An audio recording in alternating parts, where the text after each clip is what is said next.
कलकत्ता में स्थित कालीघाट शक्तिपीठ और शांति निकेतन में स्थित कंकाली तला शक्तिपीठ के दर्शन करने के बाद हमने पश्चिम बंगाल में दूर दराज के इलाकों में स्थित शक्तिपीठों की अपनी खोज जारी रखी। हमारी प्रतिबद्धता हमें शांति निकेतन से लगभग 48 किलोमीटर दूर स्थित अट्ठाश शक्तिपीठ नामक एक और रहस्यमय देवी मंदिर तक ले गई। अट्ठाश शक्तिपीठ, जिसे फुलारा शक्तिपीठ के नाम से भी जाना जाता है, पश्चिम बंगाल के बीरभूम जिले के लाभपुर के दक्षिण दीही गांव में स्थित है। नमस्कार, इंडिया टू भारत चैनल पर आपका स्वागत है। इस समय हम पश्चिम बंगाल के शक्तिपीठों की यात्रा आपको करवा रहे हैं और आज हम पहुंच चुके हैं जिला केतुग्राम में। और केतुग्राम में स्थित है माँ के 51 शक्तिपीठों में से एक शक्तिपीठ अट्ठास शक्तिपीठ। अट्ठास इस मंदिर का नाम है और अभी तो हम मुख्य प्रवेश द्वार तक पहुंच चुके हैं, लेकिन यहाँ तक जो पहुँचने का मार्ग था तो ये पूरे का पूरा रास्ता बेहद ही सुंदर था। एक बड़ा सा रैंप आता है, आपको चलना होता है 100-150 मीटर। उसके बाद अतिथि भवन आता है, यहाँ पर इस मंदिर का अतिथि भवन, यहाँ पर आप स्टे कर सकते हैं। फिर एक छोटा सा रैंप आता है और फिर भगवान शिव के दर्शन आपको सबसे पहले होते हैं। उसके पीछे ये मंदिर यहाँ पर स्थापित है। और सबसे जो मैंने मेन यहाँ पर बात आकर नोटिस की कि ग्रीनरी ही ग्रीनरी, आपके आसपास सिर्फ हरियाली है।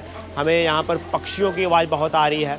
तो यहाँ पर जो मुख्य महाराज जी से हमने उनसे पूछा तो उन्होंने कहा कि यहाँ पर माइग्रेटरी बर्ड्स बहुत आते हैं। तो पहले तो हम दर्शन करते हैं, उसके बाद आपको यहाँ इस पूरे के पूरे तीर्थ स्थल का स्थान का महत्व बताते हैं। मेरे पीछे ये मुख्य प्रवेश द्वार है और यहाँ पर जो यात्री भक्तगण हैं वो दर्शनों के लिए खड़े हैं। दर्शन करने से पहले माँ का ये मुख्य मंदिर है, यहाँ पर हम अनुमति लेंगे। ये भैरव जी हैं, विश्वेश्वर भैरव के रूप में यहाँ पर प्रभु विराजमान है और यहीं से अनुमति लेकर ही माँ के शक्तिपीठ के दर्शन करने के लिए जाना होता है।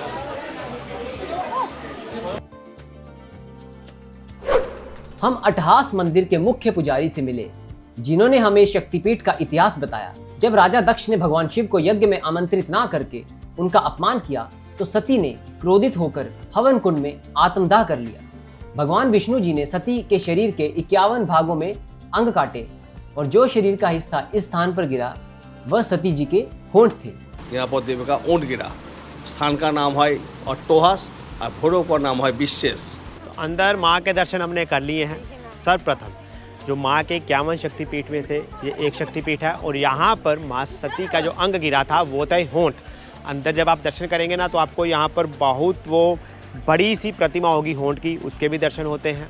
तो यहाँ पर होंठ गिरने से जो अट्ठास का मतलब होता है वो होता है खुलकर हंसना।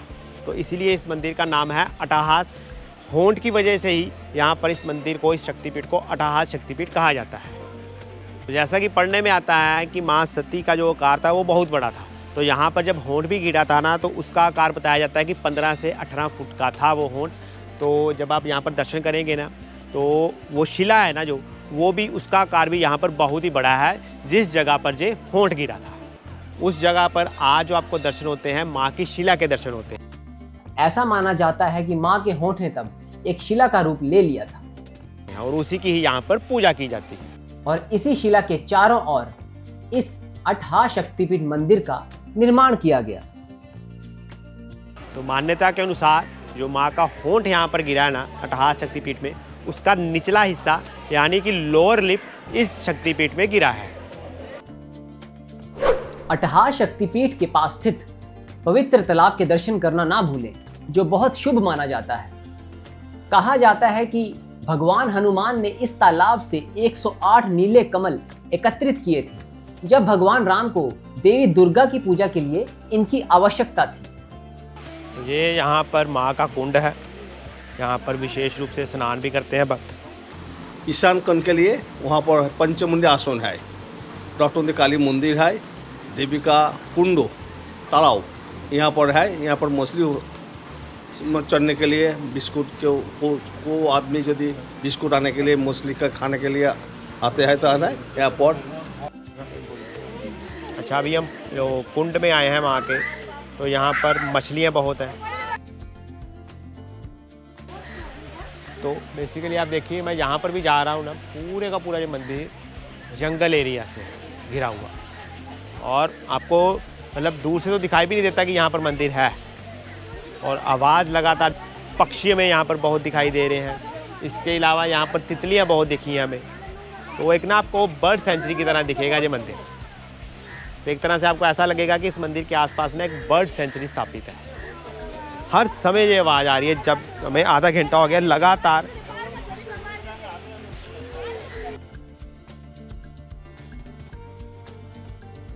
अट्टहास शक्तिपीठ घने जंगल क्षेत्र के बीच स्थित है। मंदिर के चारों ओर घूमना और चारों ओर हरियाली का आनंद लेना एक सुखद अनुभव था। साथ ही यहाँ बहुत सारे जंगली पक्षी हर समय मधुर ध्वनि भी करते रहते हैं। लेकिन यहाँ पर आकर जो एक बात है कि माँ यहाँ पर जो माँ का शक्तिपीठ है वो कुदरत की गोद में यहाँ पर माँ विराजमान है। बहुत पहली बार मैं ऐसे किसी तीर्थ स्थल के दर्शन कर रहा हूँ, तो ऐसा लग रहा है कि माँ के शक्तिपीठ के दर्शन के साथ साथ यहाँ पर हम आसपास जो मंदिर के किसी वाइल्ड लाइफ सेंचुरी को देख रहे हैं। माँ के शक्तिपीठ के दर्शन तो हैं ही, लेकिन आसपास जो आपको इतने सारे पशु पक्षी और ये वन्य घना क्षेत्र जो आपको मिलेगा। और बिल्कुल यहाँ पर मतलब ऐसा है कि जब आप बोलना बंद कर देते हो तो आपको सिर्फ पक्षियों की आवाज़ यहाँ पर आएगी। यहाँ पर सांप, वन बिड़ाल, नाना धरনের पशु पक्षी यहाँ पर बसत कर रहा है। अट्टहास शक्तिपीठ फ्रूट बैट्स की समृद्ध आबादी है, जिन्हें फ्लाइंग फॉक्स के रूप में भी जाना जाता है। अट्टहास शक्तिपीठ के घने जंगल में घूमते समय आपको अपने आसपास फ्लाइंग फॉक्स की भारी आबादी मिलेगी। इतनी बड़ी संख्या में उनकी उपस्थिति इस मंदिर की दिव्य आभा में एक अलौकिक आकर्षण भी जोड़ती है।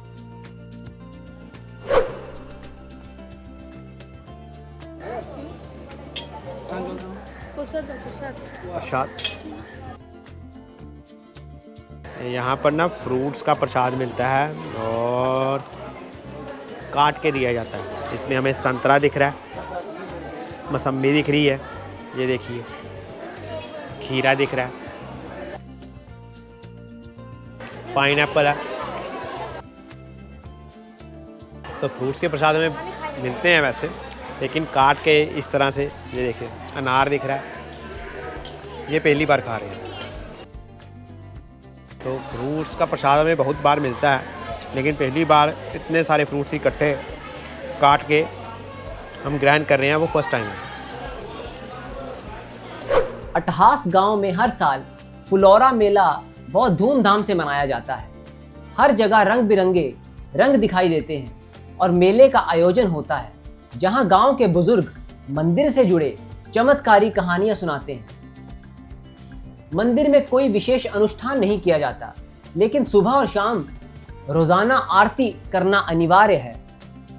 नवरात्रि का त्योहार जो दुर्गा पूजा के साथ मेल खाता है, यहाँ बहुत उत्साह के साथ मनाया जाता है। नवरात्रि के 9 दिनों में कई विशेष पूजा और यज्ञ भी होते हैं।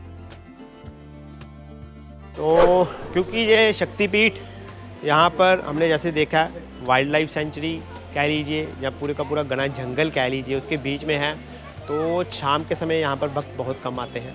तो 7 बजे के करीब ये मंदिर बंद हो जाता है। 4-5 बजे के बाद यहाँ पर भक्त आते भी नहीं हैं। और दिन में ये 1 से लेकर 3 बजे तक यहाँ पर माँ का विश्राम रहता है, मंदिर तब भी बंद रहता है। तो जब भी आप जाएँ तो कोशिश कीजिए कि आप सुबह से लेकर 1 बजे तक दर्शनों करने के लिए यहाँ पर आ जाएँ तो बढ़िया रहेगा। क्योंकि यहाँ पर 1 बजे के बाद आपको जो माँ को भोग प्रसाद लगाया जाता है ना, वो भी मिलता है। कूपन यहाँ पर जो कूपन काउंटर है 50 रुपये वो लेते हैं, और उसके बाद आपको माँ का बढ़िया से भोजन प्रसाद खाने को मिलेगा। जिस तरह से हमने जब गए थे कंकाली तला, वहाँ पर भी हमने भोजन प्रसाद ग्रहण किया था, और यहाँ पर भी भोजन प्रसाद मिलता है। दोपहर के समय यहाँ पर माँ का भोजन प्रसाद मिलता है। हम कूपन से मिलते हैं। कूपन कितने का? हाँ 50 टका, 50 रुपया। चावल, राइस, भात। ये चूल्हा देखिए मिट्टी का कितना बड़ा है। ये कितनी तो यहाँ पर अंदर लकड़ की जो आंच पर जो बन रहा है, कितनी ज़्यादा लकड़ इन्होंने बीच में, नीचे गहराई भी इसकी बहुत है। तो ये हमने जब कंकाली तला में गए थे, वहाँ पर भी ये देखा था कल्चर कि माँ को जो भोग लगाया जाता है उसके बाद भक्तों में बांट दिया जाता है। जो कूपन यहाँ पर मिलता है, कूपन आपको 10-11 बजे से पहले लेना होता है, तभी आपको जो 1 बजे के करीब ये प्रसाद भोग तैयार होगा मिलेगा। क्या बोलते क्या इसको? रंग रंधन सलाद। किचन इंग्लिश में बोलते हैं किचन रूम, इंग्लिश में किचन रूम, वैसे बांग्ला में बोलते हैं भोजनशाला, भोजनशाला। तो रंधनशाला भी? रंधनशाला, रंधन चल रहा हो। अच्छा अच्छा अच्छा अच्छा, लंगरशाला। लंगरशाला, अरे हिंदी में ठीक। लंगरशाला है। हाँ। ठीक ठीक ठीक ठीक। अभी मिलेगा थोड़ा सा खाने को क्या प्रसाद, दिखाने के लिए? प्रसाद? हाँ, थोड़ा दिखाने के लिए। ये यहाँ पर माँ का भोग प्रसाद तैयार किया जा रहा है, तो बाद में भक्तों को भी वितरण किया जाता है, जो हमने आपको बताया है कि कूपन मिलता है। ये चूल्हे पे बन रहा है, ये लकड़ों की आंच पर।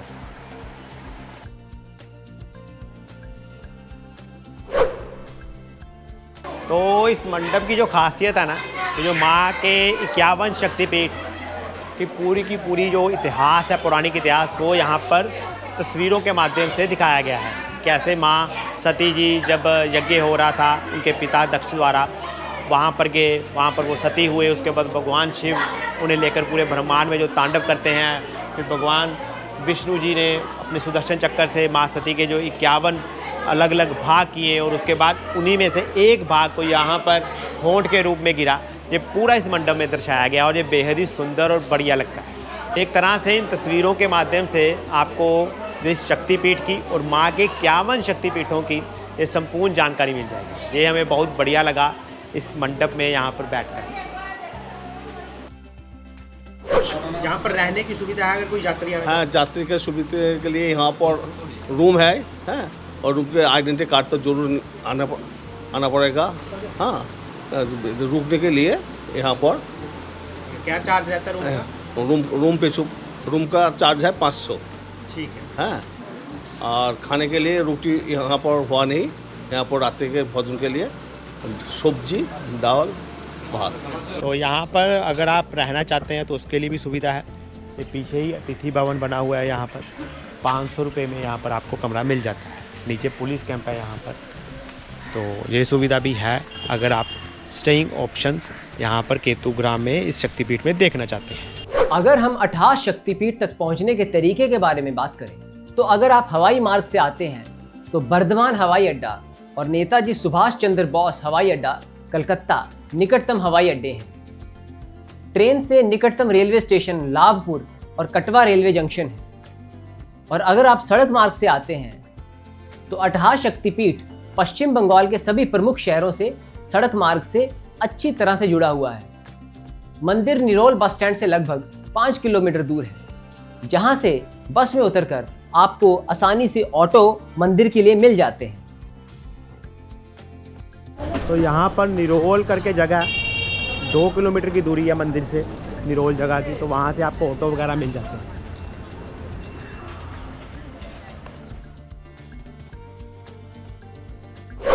सबके शुभेच्छा, सबसे शुभ विजया, सब सुस्थ रहो, सब आनंदे रहो, आनंद रखो। ये थे 18 शक्तिपीठ के दर्शन और पूरा इतिहास।